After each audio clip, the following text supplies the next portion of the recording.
반갑습니다, 여러분. 5월 마지막 주간인데요. 벌써 5월이 다 지났습니다. 우리 자우분들과 인사 나눌까요? 어떻게 인사 나눌까요? 축복합니다. 축복합니다. 한번 인사 나누겠습니다. 축복합니다. 네, 축복합니다. 네, 반갑습니다. 고맙습니다. 네, 예. 다들 잘 지내셨죠? 네, 오늘도 하나님께서 이렇게 새로운 신자들을 좀 보내주셨는데요. 새로운 성도님들, 우리 이분들을 위해서 우리 박수 한번 치겠습니다. 네, 고맙습니다. 네, 저축에 새로 오신 분이 계세요. 네, 새로 오신 분이 계십니다. 감사합니다. 5월 이제 저희가 천일기도회 238일째 지금 되고 있습니다. 여러분들 기도를 많이 하시고 기도의 씨앗을 많이 심어 놓으면 반드시 열매 맺는 날이 오게 될 줄로 믿습니다. 기도의 씨앗을 많이 심으시기를 바라고, 저희들이 이제 수요일마다, 수요일은 이 아파트하고 여기 공원에 가서 우리가 전도를 하고요. 금요일은 여기 양재역하고 이 공원에 가서 전도를 하는데, 우리 교회 이름이 뭐라고요? 장미교회. 장미교회. 장미를 나눠주는 교회. 양재역에 가면 장미를 나눠주는 교회가 있대더라. 그래서 우리는 이제 장미꽃을 주는데 정말 장미꽃이 좋은 것 같아요. 많은 사람들이 받고 기뻐하고 즐거워하고, 그래서 여러분들의 마음과 얼굴이 다 장미가 될 줄로 믿습니다. 네. 축복합니다, 여러분. 우리 청년부 1박 수련회 6월 6일 날 있고요. 그리고 이번 주에 전도 솔라리움 계속해서 공부하도록 하겠습니다. 이번 올 한 해 동안 우리가 열심히 기도하고 전도해서 꼭 100명의 예배자들이 꼭 채워질 수 있기를 주님의 이름으로 축복합니다. 우리 같이 하나님 말씀 읽도록 하겠습니다. 민수기 22장 말씀인데요. 민수기 6장입니다. 죄송합니다. 민수기 6장 말씀이에요. 민수기 6장 22절입니다.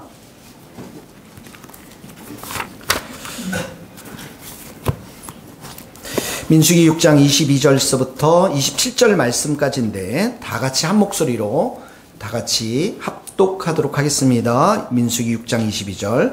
여호와께서 모세에게 말씀하여 이르시되 아론과 그의 아들들에게 말하여 이르기를 너희는 이스라엘 자손을 위하여 이렇게 축복하여 이르되 여호와는 내게 복을 주시고 너를 지키시기를 원하며 여호와는 그의 얼굴을 내게 비추사 그 은혜 베푸시기를 원하며 여호와는 그 얼굴을 내게로 향하여 드사 평강 주시기를 원하노라 할지니라 하라. 그들은 이같이 내 이름으로 이스라엘 자손에게 축복할지니 내가 그들에게 복을 주리라. 오늘 우리 한 번 더 읽겠는데요. 장충체육관에서 존 파이프, 파이프입니다. 네, 파이프인가요? 파이프. 네. 그 목사님이 오셔서 집회를 하는데 우리 액처 또 청년들 또 우리 중고등부도 원하는 학생들은 다 가서 들을 수 있을 것 같습니다. 특별히 우리 교회 청년들을 위해서 초청한 분이니까 여러분들이 가서 꼭 들으시고 많은 은혜를 받으시기 바랍니다. 네. 오늘, 그래서 스몰 그룹 시간에는 1시간 정도 여러분 식사하시면서 교제를 하시고 1시 10분쯤에 우리가 함께 또 다른 그룹, 전도했던 그룹, 또 스몰 그룹을 함께 모여서 금요 전도에 대해서 함께 나누는 시간들을 1시간 갖도록 하겠습니다. 그래서 제가 1시간 10분까지 스몰 그룹을 하는 것으로 하도록 하겠습니다. 다시 한번 읽겠습니다. 24절, 25절, 26절 세 절만 한번 큰 목소리로 한번 읽어봅시다. 시작. 여호와는 내게 복을 주시고 너를 지키시기를 원하며 여호와는 그의 얼굴을 내게 비추사 은혜 베푸시기를 원하며 여호와는 그의 얼굴을 내게로 향하여 드사 평강 주시기를 원하노라 할지니라 하라. 이 축복의 시는 성경 속에서 가장 오래된 시 중에 하나예요. 축복의 기도 중에 하나입니다. 여호와의 이름이 3번 반복되었죠. 24절 여호와는, 25절 여호와는, 26절 여호와는. 이렇게 반복되어져 나오는 것은 복의 근원이 여호와 하나님이심을 강조하고 있는 것입니다. 하나님은 복 주시는 분이십니다. 이럴 때는 아멘을 하셔야 됩니다. 눈을 감고 묵상하시면 안 돼요. 하나님은 복 주시는 하나님이세요. 한번 보세요. 지금 이스라엘 백성들이요, 광야에 있어요. 출애굽해서 광야에 있고 전투하러 가기 위해서 가나안 땅에 들어가기 전에 하나님이 이들을 향해서 한 것이 뭐냐면 축복입니다. 내 백성들을 이 말씀으로 제사장들에게 매일 축복하라는 거예요. 예, 이스라엘에게 이 전투를 해나가는 이스라엘에게 가장 절실한 것은 무엇이냐면 하나님의 축복을 받으며 하나님의 보호를 받으며 하나님의 은혜와 평강을 경험하도록 하는 것. 그래서 이 말씀 속에는 하나님이 어떤 분이신가를 알려주고 있는 말씀인 것입니다. 우리가 광야 같은 세상을 살면서 이번 한 주간도 많은 전투와 싸움들이 있었을 텐데 우리에게 있어서 가장 중요한 것은 무엇이냐면 하나님이 어떤 분이신가를 내가 알게 된다면 세상 가운데 우리가 흔들리지 않는다라는 거예요. 우리는 약하고 우리는 부족하지만 또 우리는 싸워야 될 이 전투가 우리에게 산적해 있지만 하나님이 어떤 분이신가를 내가 알고 믿게 되면 그 싸움에서 결코 흔들리지 않는다라는 것이에요. 그래서 축복은 우리가 세상을 정복하는 힘이고요. 저주는 사람을 죽입니다. 축복은 사람을 살립니다. 축복은 사람을 세워줍니다. 하나님의 축복은 저주와 멸망 아래 있는 사람들을 새롭게 치유하고 회복시키는 창조적인 행위인 것이에요. 그래서 제사장들은 이 말씀을 가지고 매일 성전에서 이 백성들을 축복했던 귀한 말씀입니다. 이 말씀들이 여러분의 영혼의 마음에 새겨지고 삶 가운데 충만히 경험되어지기를 예수님의 이름으로 축복합니다. 24절을 한번 같이 읽겠습니다. 24절 시작. 여호와는 내게 복을 주시고 네 24절입니다. 여호와는 내게 처음에 복을 주신다. 복을 주신다. 하나님의 성품은 은혜를 베푸시기를 기뻐하시는 성품이시라는 거예요. 하나님의 손은 저주의 손이 아니라는 거예요. 형벌의 손이 아니라는 거예요. 물론 죄에 대해서 형벌하시지만 하나님의 손은 축복의 손입니다. 하나님께는 부족한 것이 없습니다. 하나님이 원하시면 무엇이든지 할 수 있어요. 여러분 믿습니까? 하나님이 원하시면, 하나님이 말씀하시면. 왜 그렇습니까? 하나님 권능도, 능력도, 위엄도, 위대함도, 그리고 우리가 부유하게 되는 것도, 존귀케 되는 모든 것이 하나님의 손에 달려있기 때문에 그렇습니다. 그래서 여러분들이 크고 위대하게 되는 것, 여러분들이 강하게 되는 모든 것이 누구의 손에 달려있냐면 하나님의 손에 달려있는 거예요. 한번 읽어봅시다. 주부에 보면 여러분들 성경 구절이 나와 있습니다. 역대상 29장 11절 같이 한 목소리 읽겠습니다. 시작. 여호와여 위대하심과 권능과 영광과 승리와 위엄이 다 주께 속하였사오니 천지에 있는 것이 다 주의 것이로소이다. 여호와여 주권도 주께 속하였소. 주는 높으사 만물의 머리 되심이 부와 귀가 주께로 말미암고 또 주는 만물의 주제가 되사 손에 권세와 능력이 있사오니 모든 사람을 크게 하심과 강하게 하심이 주의 손에 달려있다. 놀랍지 않습니까 여러분? 여기야 우리가 원하는 모든 것들이 다 들어있잖아요. 뭐 여기 보면 권능, 영광, 승리, 천지를 지으신 분, 주권, 부, 귀, 권세, 능력, 우리 모든 사람들을 크게 하고 강하게 하신 모든 손이 하나님께 달려있다라는 것입니다. 구약의 축복은 그래서 매우 현세적입니다. 물질적이에요. 보이는 것입니다. 너희 하나님을 정말 잘 섬기고 예배하는 자가 되면 하나님은 너희 양식에 복을 내리고 너희 물에 복을 내리고 너희의 병을 제거할 것이고 그리고 심지어 너희들의 짐승들, 소, 양, 새끼들 축복할 것이다. 그래서 욥은 처음보다도 더 풍성한 복을 그가 받아 누렸던 것들을 성경에서 기록하고 있습니다. 신명기 28장에 보면 하나님께서 이렇게 말씀하세요. 너희가 내 말을 청종하면, 내 말에 순종하면은 아주 재미있는 말들이 많아요. 너희가 성읍에서도 복을 받고 들에서도 복을 받고 토지, 소산, 짐승, 새끼, 모든 소양, 광주리, 떡반죽, 그릇 다 복을 받는데 내가 들어와도 복을 받고 나가도 복을 받고 내 손으로 하는 모든 일에 복을 주리라. 내가 꾸어질지라도 너는 꾸지 않을 것이며 너는 머리가 되고 꼬리가 되지 않고 너희가 위에만 있고 아래에 있지 않게 하리라. 하나님의 말씀이에요. 하나님의 축복의 말씀인 것입니다. 굉장히 마음이 여러분 불편하세요? 여러분의 삶에 상관이 없이 하나님은 이렇게 축복하시는 삶입니다. 축복하시는 분이세요. 네. 구약의 이런 현세적인 복이 이렇게 보이는 복이 신약에 와서는 영적인 축복으로 승화되어지는 것을 보게 되어집니다.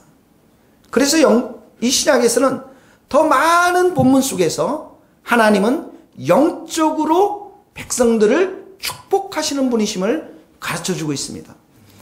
에베소서 1장 3절 읽어보겠습니다. 에베소 1장 3절 같이 찬송 시작. 찬송하리로라 하나님 곧 우리 주 예수 그리스도의 아버지께서 그리스도 안에서 하늘에 속한 모든 신령한 복을 우리에게 주시니 하늘에 속한 신령한 복, 영적인 복, 이게 뭡니까? 우리를 택하여 주셨어요. 여러분 전도 나가면 예수님 믿습니까? 안 믿어요. 나하고는 상관이 없는 사람이, 나하고는 상관없습니다. 이렇게 하는 사람이 있어요. 근데 여러분들은 지금 어떻게 해요? 이 자리에 와 있어요. 예배자로 서 있어요. 누가 택해 주었습니까? 하나님께서 택해 주셨어요. 여러분들의 행위에 관계없이 여러분들은 다 거룩한 사람이 되었어요. 여러분들은 하나님의 아들이 되었습니다. 하나님의 아들이 되었다. 여러분들을 이렇게 구원시켜 주신 최고의 목적은 뭐냐면 그 하나님의 은혜의 영광을 찬송하는 자가 되는 것입니다. 예배하는 자가 되는 거예요. 여러분들을 깨끗하게 죄를 다 씻어 주셨어요. 그리고 여러분들을 구별시켜 주셨습니다. 그리고 여러분의 마음 가운데는 성령을 부어 주셨어요. 성령께서 여러분들을 새롭게 하십니다. 그래서 날마다 우리가 하나님을 향해서 찬송하는 자로 설 수 있도록 영적인 축복들을 우리가 누리도록 예수님을 통해서 우리에게 복을 주셨습니다. 그래서 우리는 성령을 통해서 은사도 받고 믿음의 은사도 받고 방언의 은사도 받고 치유의 은사도 받고 성령을 통해서 우리는 삶 속에서 사랑과 희락과 화평과 오래 참음과 자비와 충성과 온유와 충성, 절제와 같은 성령의 9가지 열매를 맺을 수 있는 영적인 축복들을 누리는 자들이 되었습니다. 질문해 보겠습니다. 구약의 축복이 좋습니까? 신약의 축복이 좋습니까? 잘 대답해야 돼요. 그 대답대로 해줄 거예요. 자, 여러분들은 정말 구약의 축복이 좋습니까? 아니면 신약의 축복이 좋습니까? 네. 저는 신구약 축복이 다 좋습니다. 이게 정답이에요, 여러분. 어떤 사람들은 세상의 복만 강조해요. 물질과 건강과 성공, 출세가 하나님의 복임을 믿고 그쪽에만 무게를 두고 사는 사람들이 있습니다. 어떤 사람들은 영적인 복을 추구해요. 잘못된 건 아니죠. 그런데 육적인 복을 무시합니다. 성경은 이 두 가지 다에 대해서 말씀하고 있습니다. 어떤 자들에게는 구약의 복이 필요합니다. 어떤 자들에게는 물질이 필요합니다. 어떤 자들에게는 건강이 필요해요. 그런 자들은 하나님께 기도해야 합니다. 저는 몇 주 정도 이렇게 좀 제 마음에 무거운 짐들이 있었어요. 그래서 아침에 와서 기도할 때 그런 무거운 짐들 또 슬픔이 이렇게 있으면 잘 기도 안 합니다. 하나님께 제가 땡깡을 놓는 그냥 조용히 머물러만 있어요. 그런데 제가 그런 마음이 며칠 동안 이렇게 지속이 되었을 때 어느 날 전화가 왔습니다. 차를 가져가세요 라고 전화가 왔어요. 제가 평상시 성령 충만했으면 할렐루야 하면서 막 아내한테 전화하고 다 했을 텐데 그 당시 마음이 우울했기 때문에 아니 웬 차를 또 나는 지금 차가 있고 이 차도 상당히 저한테는 감사하고 몇 년을 더 탈 수 있기 때문에 그 제안을 받았을 때 제가 기도해 보겠다고 그랬습니다. 예전 같았으면 할렐루야 주님은 나를 사랑하셔 당장 받았죠. 그리고 내가 당장 키를 가지러 갔죠. 당장 오라고 그러는데 며칠 동안 기도해 보겠다고 그랬습니다. 그날 하루 정도 지났을까요? 평상시 이렇게 기도 잘 안 하는 기도를 열심히 하려고 하는 우리 윤영자매가 그날 오후에 와가지고 어느 날 오후에 와서 여기서 한 2시간을 기도를 하더라고요. 막 기도를 하는데 끝나고 나서 저랑 잠시 사무실에서 대화를 했습니다. 그래서 제가 윤영자매한테 물어봤어요. 차가 생겼는데 말이야 이거 차 받아야 되니 안 받아야 되니 했더니 윤영자매가 하는 말이 목사님 제가 차가 필요해요. 500만 원 이하의 중고차를 제가 찾고 있었는데 오늘도 내가 기도했습니다. 그래? 그러면 내 차는 네 거구나. 내가 차가 없으니까 차를 받아야 되는구나. 그래서 받게 되었다는 이야기입니다. 1000km밖에 떼지 않는 새 차입니다. 제가 그 돈을 살 수가 없어요. 사랑하는 성도 여러분, 누군가에는 구약의 축복이 필요합니다. 무시하지 마세요. 저는 우리 성도들이 잘 될 수 있기를 바랍니다.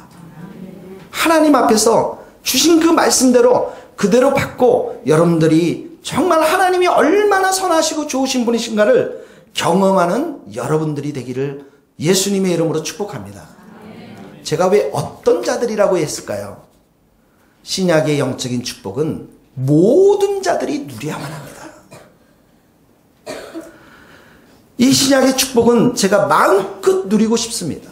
거룩한 백성으로 살아가는 것, 지혜가 임하는 것, 예수님의 지혜가 임하는 것, 예수님의 구원이 임하는 것, 예수님의 평강이 임하는 것, 예수님의 치유가 임하는 것, 예수님의 사랑이 임하는 것, 예수님의 기쁨이 임하는 것, 이 모든 것들은 영적인 축복들이죠. 이런 축복들을 마음껏 받아 누리고 싶은 거예요. 그래서 예수님과 함께 정말 친밀한 교제하고 동행하면서 오직 예수님만을 사랑하고 예수님만을 의지하고 예수님만을 경배하는 정말 연애하는 마음으로 세상의 모든 것들을 다 버리는 우리 영웅이 형제가 늘 기도할 때마다 읊조리는 내가 여호와께 바라는 한 가지 일 그것을 구하리니 곧 내가 평생에 여호와의 집에 살면서 여호와의 아름다움을 바라보며 그의 성전에서 사모하는 그것이라. 성전에 잘 안 오면서도 늘 이 말씀을 한 가지. 지금 오셨나요? 우리 영웅이가 어디 갔어요? 아, 있어요. 우리 영웅이 형제가 늘 기도할 때 이 성경 구절을 선포하거든요. 이 성경 구절과 거의 동일한 본문이 빌립보서 3장 8절입니다. 바울이 이렇게 고백해요. 그리스도 예수를 아는 지식이 가장 고상하기 때문에 예수님을 아는 것이 가장 귀하기 때문에 모든 것을 잃어버리고 배설물로 여기고 내가 그리스도만을 얻고 여호와의 아름다운 것만을 내가 앙망하는 다윗처럼 예수님만을 정말 얻고 그분과 교제하며 사는 것을 가장 중요하게 여겼던 이 바울처럼 이런 영적인 축복은 어떤 사람에게만 누리는 것이 아니라 모든 사람들이 모든 성도들이 누려야 될 축복인 줄 믿습니다. 그래서 영적인 축복이 더 귀한 거예요. 현세적인 축복, 보이는 축복은 우리가 죽으면 끝이 납니다. 그러나 이 영적인 축복은 우리가 천국에 가서도 영원한 나라에 가서도 영원히 누릴 수 있는 썩지 않고 멸망치 않는 축복인 줄 믿습니다. 여러분이 이런 복을 받아 누리기 위해서는 우리가 두 가지 그릇이 필요합니다. 어떤 그릇입니까? 믿음과 순종의 그릇입니다. 믿음이 있어야 돼요. 믿음이 없이는 하나님을 기쁘시게 하지 못하나니 성경은 그렇게 나와 있어요. 믿음이 있어야 됩니다. 또 하나는 무엇입니까? 믿음이 있어야 돼요. 너는 내게 부르짖으라 내가 내게 응답하겠고 믿음이 있어야 돼요. 믿음이 있어야 내가 부르짖는 거예요.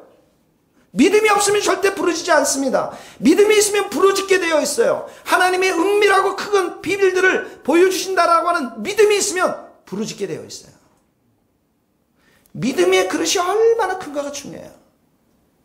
하나님께서 많은 은총, 은혜들을 이룬 구약의 축복들, 신약의 축복들을 주려고 딱 보니까 믿음이 이 그릇이 요만큼밖에 없어요. 요만큼 받아가는 거예요. 믿음의 그릇이 커야 되고요. 또 하나는 뭐냐면 순종의 그릇이 커야 됩니다. 하나님이 말씀하시면 즉각적으로 순종하는 자에게. 여러분 한번 생각해 보세요. 제가 기도하면서 조금 땡깡 놓으면서 이번엔 차 받았으니까 다음에 아파트 받아야 되겠고 다음에 이제 해외여행 가고 뭐 이렇게 했으면 지금 우리 성도들도 힘들게 살고 어렵게 사는데 그게 축복입니까? 그렇게 받다가는 타락하기가 쉽습니다. 그래서 현세적인 축복보다는 영적인 축복이 훨씬 큰 것이고 이런 축복들은 나의 믿음의 그릇과 순종의 그릇이 얼마나 크느냐에 따라서 하나님께서 주시는 거예요. 믿음이 큰 자들이 될 수 있기를 주님의 이름으로 축복합니다. 예수님을 만난 사람은 다 100% 믿음으로 축복을 받았어요. 치유를 받고 회복을 받고 구원의恩총을 받았던 것입니다. 순종도 마찬가지입니다. 거기 한번 읽겠습니다. 히브리서 11장 6절 같이 읽겠습니다. 믿음이 시작. 믿음이 없이는 하나님을 기쁘시게 하지 못하는 하나님께 나아가는 자는 반드시 그가 계신 것과 또한 그가 자기를 찾는 자들에게 상 주시는 이자이심을 믿어요. 요한일서 3장 무엇이든지 구하는 바를 그에게서 받나니 이는 우리가 그의 계명을 지키고 그 앞에서 기뻐하시는 것을 행함이라. 할렐루야. 하나님은 복을 주시는 분이십니다. 두 번째는 뭐냐면 너를 지키시기를 원한다고 그랬어요. 너를 지키신다. 이 지킨다라는 건 뭐예요? 위협과 질병의 위협, 재해의 위협, 전쟁의 위협으로부터 우리를 지켜주시는 거예요. 여러분의 자녀, 하나님의 도움이 없이는 단 하루도 온전하게 살 수가 없습니다. 이 지킨다라는 말씀이 가장 잘 해석된 곳이 시편 121편입니다. 거기 한번 읽겠습니다. 여러분 노트에 있습니다. 이스라엘을 시작. 이스라엘을 지키시는 이는 졸지도 아니하시고 주무시지도 아니하시리라. 여호와는 너를 지키시는 이시라. 여호와께서 내 오른쪽에서 내 그늘이 되시나니 낮에 해가 너를 상하지 아니하며 밤의 달도 너를 해치지 아니하며 여호와께서 너를 지켜 모든 환난을 면하게 하시며 또 내 영혼을 지키시리라. 지킨다는 말이 계속 나오죠. 네, 지킨다는 말, 너를 지킨다는 말이 계속 나오고 있습니다. 모든 환난으로부터 우리의 영혼을 지키시는 분은 하나님이십니다. 너희 머리털 하나도 상하지 않게 하시겠다고 말씀했습니다. 신약에 와서 예수님께서는 우리가 시험을 당한다고 물질의 시험을 당해요. 관계의 시험을 당합니다. 사단과 귀신들의 시험을 당합니다. 그러나 그 시험 당할 쯤에 어떡합니까? 길을 또 내세요. 피할 길을 주십니다. 능히 감당할 수 있도록 믿음을 주시고 은혜를 더하시는 분이 바로 예수님이시요 하나님이십니다. 그러므로 사랑하는 성도 여러분, 예수님의 사랑이 여러분을 꽉 붙잡고 있음을 믿으셔야 됩니다. 고난이 있어요. 어려움이 있습니다. 환난이 있습니다. 그러나 그때조차도 예수님의 사랑이 내 인생을 붙들고 있음을 여러분이 믿으면 예수님께서 반드시 새로운 길을 여러분들에게 인도해 주실 줄 믿습니다. 같이 읽겠습니다. 거기 로마서 8장 35절입니다. 시작. 누가 우리를 그리스도의 사랑에서 끊으리요. 환난이나 곤고나 박해나 기근이나 적신이나 위험이나 칼이라. 우리를 우리 주 예수 그리스도 안에 있는 하나님의 사랑에서 끊을 수 없습니다. 하나님이 여러분들을 지킨다는 의미는 예수님이 여러분을 사랑한다는 의미예요. 사랑합니다. 25절 말씀 같이 읽겠습니다. 여호와는 시작. 여호와는 그의 얼굴을 내게 비추사 은혜 베푸시기를 원합니다. 다시 한번 읽겠습니다. 시작. 여호와는 그의 얼굴을 내게 비추사 은혜 베푸시기를 원하네. 예, 얼굴을 비춘다라는 것은 하나님의 임재하심을 말씀하고 있습니다. 하나님이 임재하면 여러분의 무지가 새롭게 깨닫게 되어지고요. 어둠에서 빛으로 변화되어지고, 그리고 죽음과도 같은 절망의 상황 속에서도 희망과 소망을 갖게 하는 거예요. 하나님이 임재하시면. 그런데 신약에 와서는 하나님이 임재하기 위해서 어떻게 해요? 예수님이 아예 이 땅에 오셨습니다. 예수님은 임마누엘의 하나님이십니다. 보라, 처녀가 잉태하여 아들을 낳으니 그 이름을 임마누엘이라 하라. 번역한즉 하나님이 우리와 함께 하시리라. 그래서 마태복음에 보면 예수님께서 특별히 두 가지 면에서 늘 우리와 동행하시지만 임재하시겠다고 하는 약속을 줍니다. 하나는 뭐냐면 공동체로 기도할 때, 하나는 또 뭐냐면 복음을 전할 때. 두세 사람이 내 이름으로 모인 곳에는 나도 그들 중에 함께 있느니라. 마태복음 18장의 말씀입니다. 두세 사람이 함께 모여 기도할 때, 교회 공동체 가운데 기도할 때 예수님이 함께 해주시겠다라는 약속입니다. 그리고 하늘과 땅의 모든 권세를 내게 주었으니 그러므로 너희는 가서 모든 민족으로 제자를 삼을 때에 세상 끝날까지 너희와 항상 함께 해주시겠다고 하는 약속의 말씀을 주신 거야.